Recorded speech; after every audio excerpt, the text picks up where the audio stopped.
is Indian Country Today. Welcome, and thank you for joining us. I'm Mark Trahant. A federal appeals court in Washington, D.C. has granted a request by the Trump administration to continue operation of the Dakota Access Pipeline. Last week, U.S. District Judge James E. Boasberg ordered the pipeline shut down by August 5th.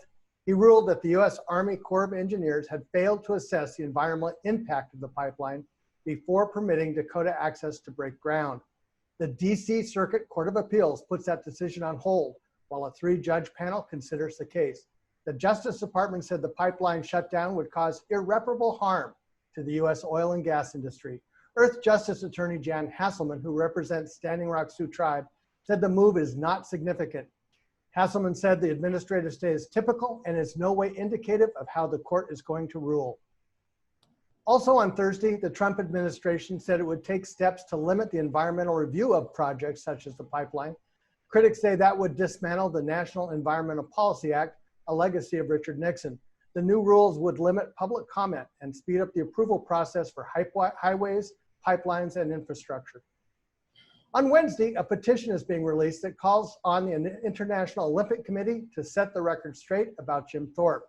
The petition aims to rewrite the history of Thorpe's success to make room for healing, growth, progress, and a more equitable future for all. Nedra Darling, Prairie Band Potawatomi, says she has a goal of gathering more than 1 million signatures on the petition. I'm Nedra Darling, a citizen of the Prairie Band Potawatomi Nation and an executive producer of the forthcoming major motion picture Bright Path. Do you know the real story of Jim Thorpe? For generations, Native American stories and representation have been stolen. From Thanksgiving to sports mascots, from Hollywood to history books, Native American stories are overwritten by white media and historians. This changes now. Jim Thorpe broke barriers at the 1912 Olympics. He won 2 gold medals in the pentathlon and the decathlon, at a time when Native Americans weren't even recognized as U.S. citizens. So why does the Olympic Committee officially recognize 2 champions in his events? Darling is executive producer for a Jim Thorpe biopic, Bright Path, the Jim Thorpe story. Let's talk about COVID-19 and the collection of numbers. Tuesday, the Trump administration said it no longer wants hospitals to send the data to the Centers for Disease Control and Prevention, and instead send the reports directly to Washington. Critics say that could lead to a manipulation of the data. Indian Country Today has been keeping our own tally of the impact. Today, we talked to correspondent Karina Dominguez. Karina, what's the latest today? Leo Sanchianya, Mark. Leo Sanchimanyawu Getchamalea. As the pandemic continues to ravage the country, the Seneca Nation in New York lost a mother and her 2 daughters. Over the weekend, we posted the obituary for 91-year-old Norma Kennedy and her 2 daughters, 71-year-old Diane Kennedy and 65-year-old Cindy Moore. The Seneca Nation president, Ricky Armstrong, said, quote, "It's impossible to truly quantify the impact they made in our lifetimes, whether serving the Seneca people, working on important Native American issues, or inspiring generations of elementary school students." 5 members of their family were infected back in May. They're still we are still working to confirm, the Seneca Nation numbers. But here's a look at the numbers in our database here. So far, we are seeing 13,621 positive cases and 558 deaths in the Indian health system. Again, that's a total of 13,621 positive cases and 558 deaths in the Indian health system as of July 15th. So overall, the trends are shifting. Now we're seeing younger Indigenous people getting infected at higher rates than the elders. So excuse me here. We have the Cherokee Nation in Oklahoma. They're reporting 13 new cases. So that brings their total to 367 positive. So their age group with the highest infection rate is between 18 and 35 years old. The second age group with the highest infection rate is 36 to 49 years old there. And in Arizona, the Gila River Indian community has a total of 1,311 positive cases and 10 deaths. But we are continuously uploading this data. That's actually why Jordan took off today, so she can update these numbers. Thank you, Karina. We appreciate it. This is Indian Country Today, and we'll be right back.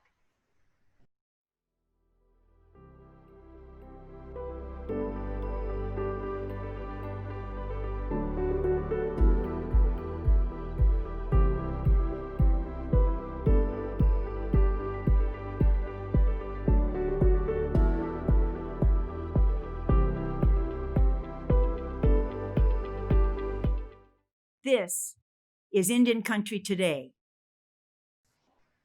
Suzan Harjo has been at the center of so many changes in our society for a long time, actually leading those changes.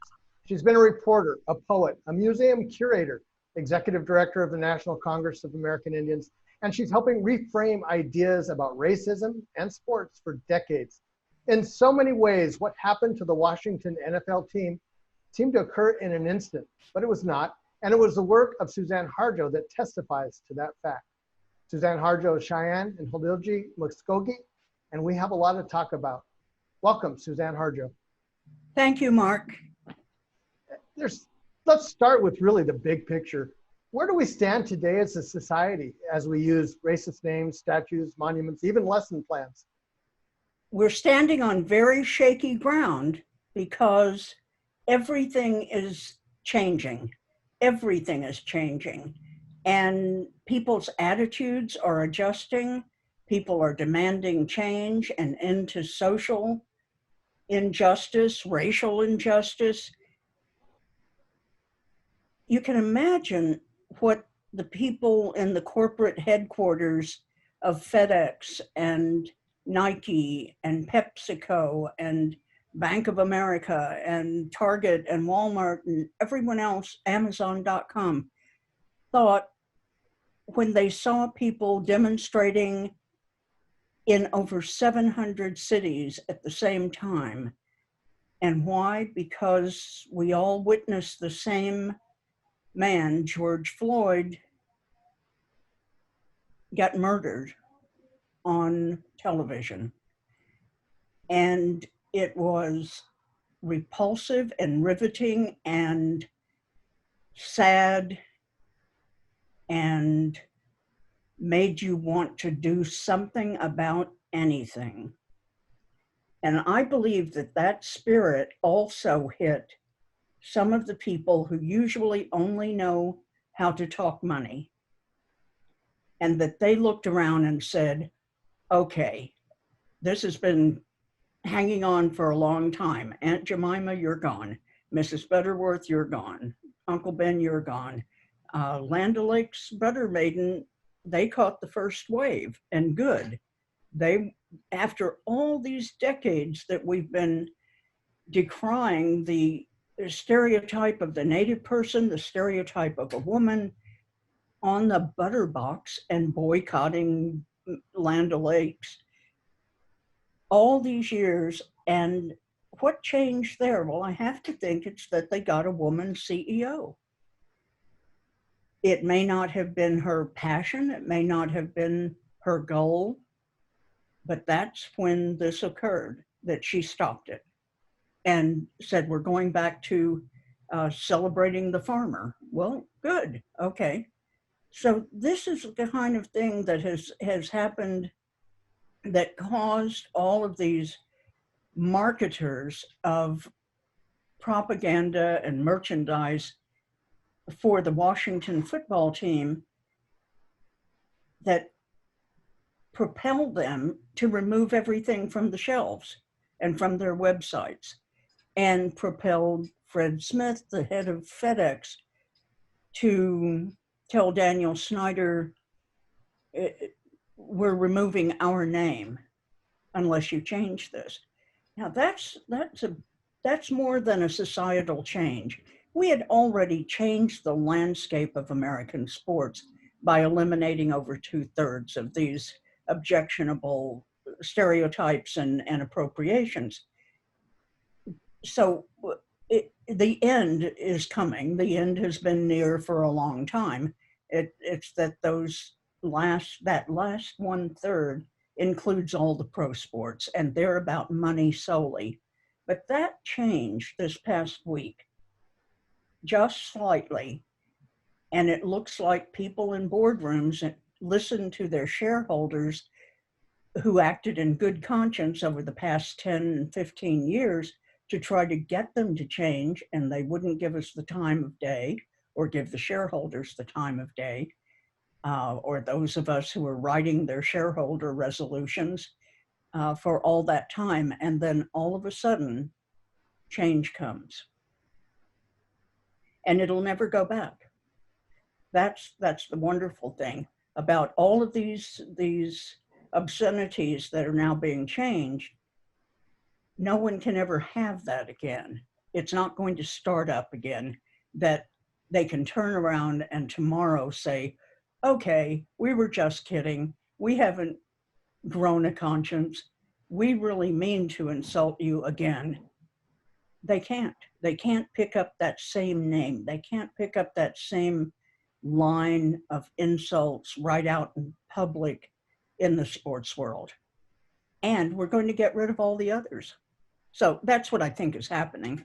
It took people working, Native people working from the early 60s with Clyde Warrior and others in other states. He was the one who was doing it in Oklahoma, getting rid of Little Red at the University of Oklahoma. It took people of color, lots of students of color across the University of Oklahoma campus, women, the women's groups, the women committees, women's commissions. It took faculty, it took, of course, the students, and it took the administration, and it took the National Indian Youth Council having a demonstration, a sit-in in the chancellor's office out in the hallway, and no one could go to work in that office. And that was the tipping point where the chancellor said, okay, it'll be retired. And that was 1970. And here we are, just a mere half century later. One of the exposures now is for those teams that are trying to cling to being, quote, or not quote, a little bit racist, whether it's Cleveland or Edmonton or Kansas City or Atlanta. They aren't quite convinced yet. So how do you get that last push? Well, the same way that we've gotten the schools that are the lesser offensive monikers, or as they like to say, the nicknames, because it sounds so innocent, but the lesser offensive pejoratives. Well, a pejorative is a pejorative. There's no lesser. Racism is racism. And for decades, the team owners of the Washington team have been bargaining for a little bit of racism here and there. We had when we were doing presentations before the American Jewish Committee, which was one of the first broad organizations to support us in the 1980s, they were asking the same question: what about the ones that aren't as offensive, those names? And said, well, think of the worst name you can be called for Jewish people, and then think of all of the other things that you've been called that you don't call yourselves, and think of it as having a sports team named any of those things. None of them would be acceptable. An offense is an offense. Something you don't call people because they don't identify that themselves as that, or you'd be embarrassed to say it to their faces, is no name for a sports team. So that we've changed a lot of those that exist in educational sports, and they always are difficult because people say, Braves, what's wrong with that? Warriors, what's wrong with that? Well, it's the dumb way your fans behave, for one. It's all the tomahawk chopping, it's the war painting, the woo-woo-wooing, the fake dyed turkey feathers and chicken feather headdresses, the so-called Indian clothes, the so-called Indian dances. It's all of that. And it's putting up people you say you revere, you say you honor. You're exposing them to mockery. You're painting a big bullseye on them and saying, okay, you other fans, you other team, go after this.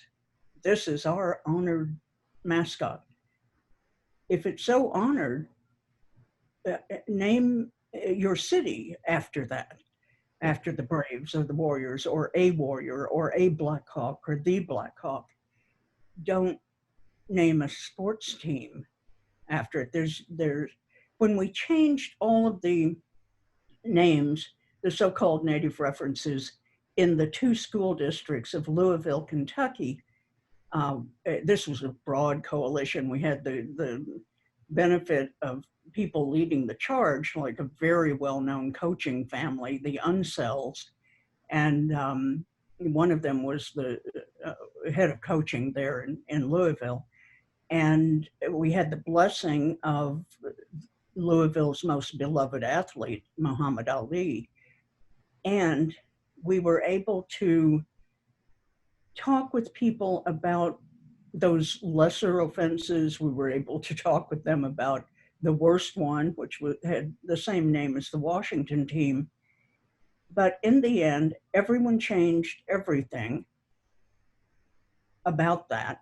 The hard thing there, and people kept getting confused because Louisville is built around parks that are named after Native nations or named Indians. And the schools then have those names. So people would say, now we're going to have to change the name of our schools or our parks. I said, no, there's honor in naming a park that.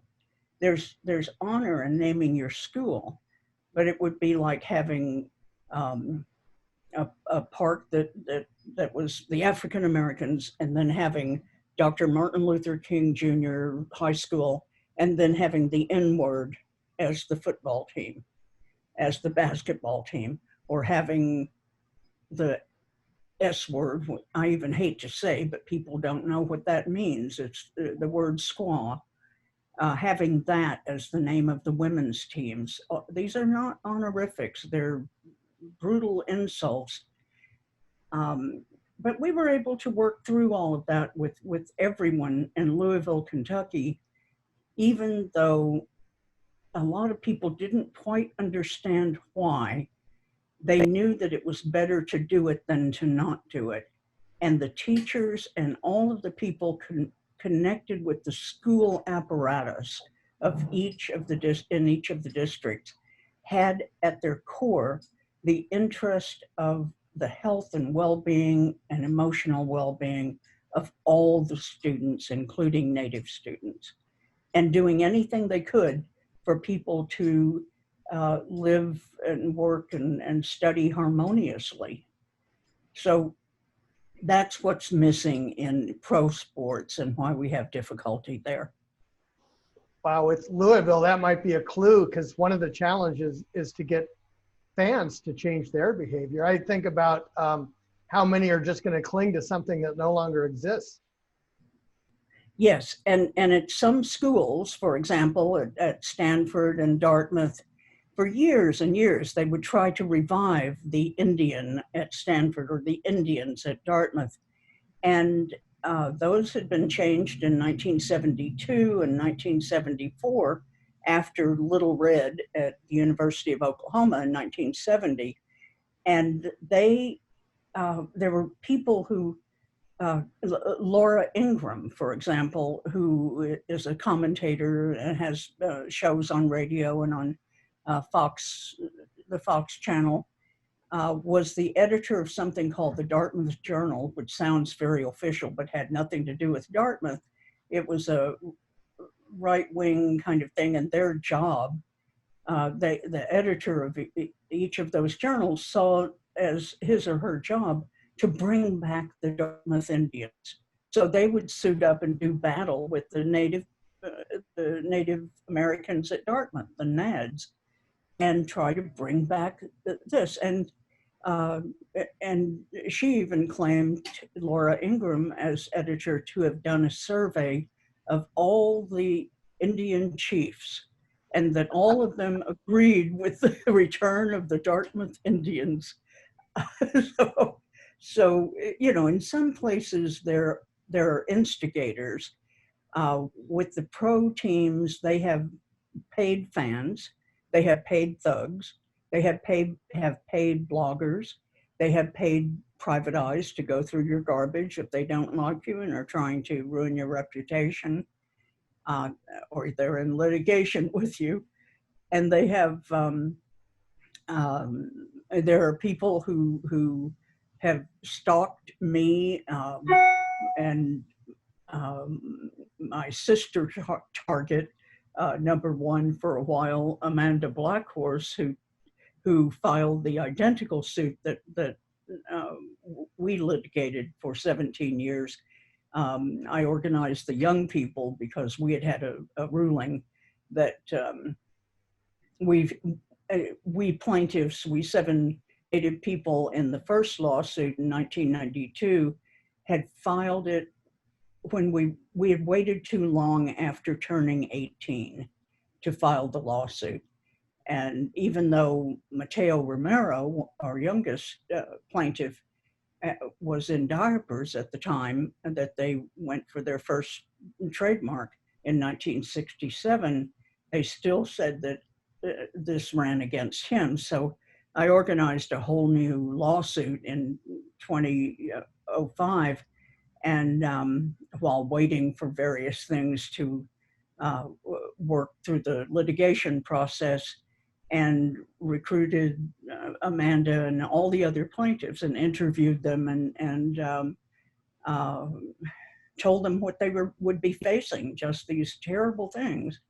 And what I had to assess was their ability to withstand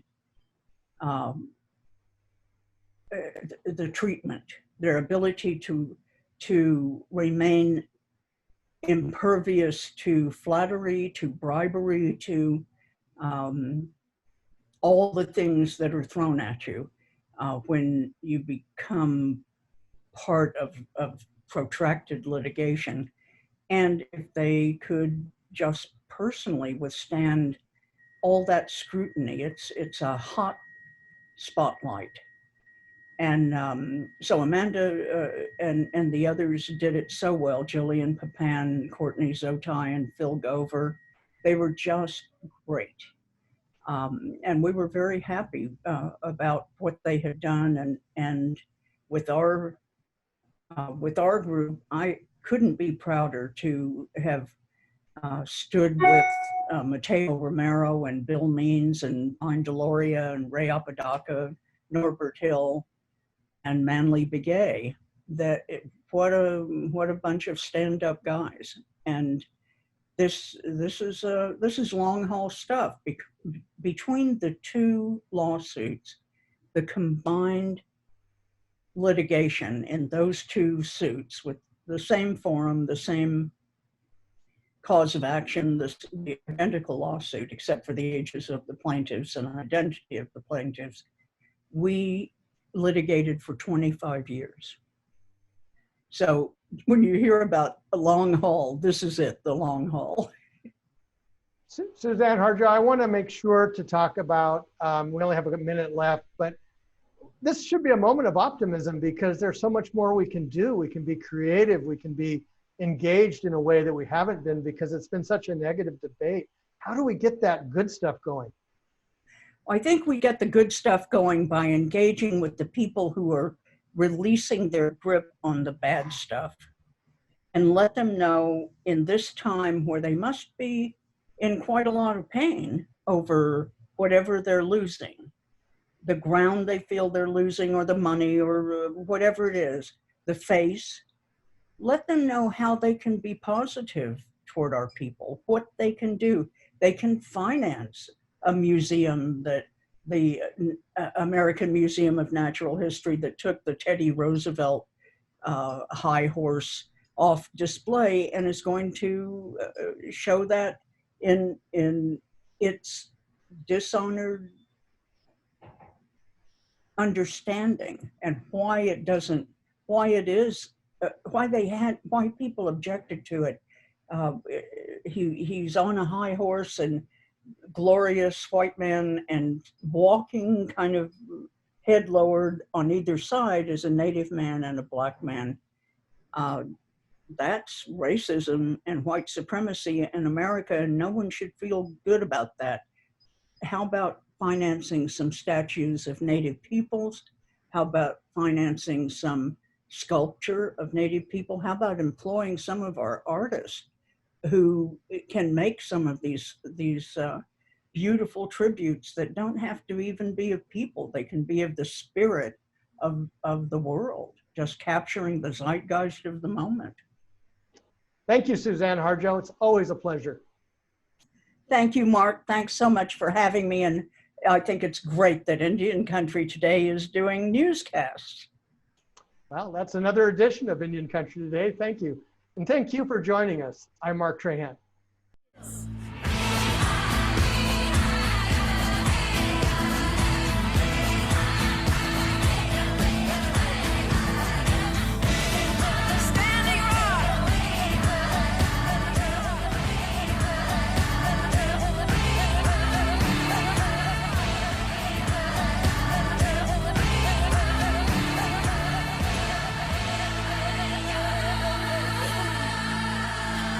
This is Indian Country Today.